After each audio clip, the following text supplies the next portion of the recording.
We will prevail, send those Falcons back south to Atlanta, right, Krystal? Yeah, you know what? They may have spared the Dogs' life, but I don't think we're sparing the Falcons today. We are going for the win, and temperatures are not necessarily going to be on our side. But you know what? I heard something yesterday. I heard Glenn talking yesterday afternoon. He said statistically, when it's colder, we seem to do better off. So, hey, maybe this is a good sign for us. Look at that cold as it's spilling on in. 33 degrees in Allentown, Reading, Percy, right near freezing. Coatesville at 32. These are numbers that were much warmer only a couple hours ago. And I mean, look at this gradient. We're going from 16 in Mount Pocono to 56 in Atlantic City. That's, just a 40-degree difference. And it's all because this cold air is plunging in over the region. So Philly's now at 44. That is already more than a 10-degree drop from a couple of hours ago. And it will continue to fall.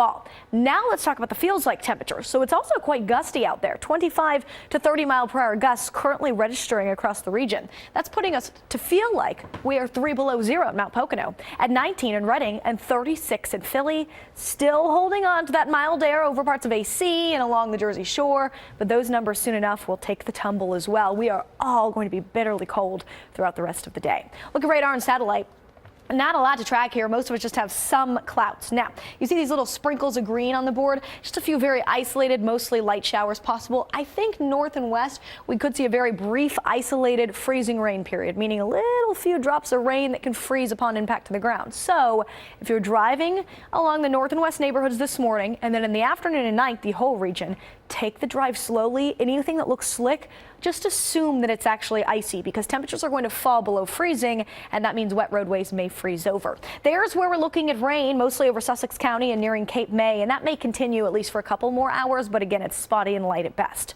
As we go through our tailgate weather, it should be fairly dry. 10 a.m., 31 degrees. We stay at 30 noon to 3 o'clock, and we will see a little more sunshine breaking out as we get into the afternoon hours. Sunshine doesn't help us. We stay cold. Let's go through the hour by hour. So here's what I'm talking about, where we mostly stay dry here, but as we get into the afternoon, this is at 3:30, look at these temperatures. Only the upper 20s thanks to that powerful northwest flow that's going to keep us feeling even colder.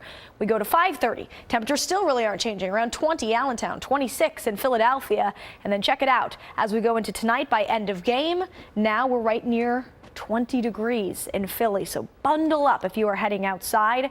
Those winds, they're going to impact us as well. Gusts 30 to 35 miles per hour, and that northwest flow is what's going to make it feel much colder than it actually is. So there's 11:30, feeling already near 20 degrees in Philly. How about game start time? 4:30, feeling like 16 degrees in Philadelphia, and by end of game, feeling about 12 for that outdoor temperature.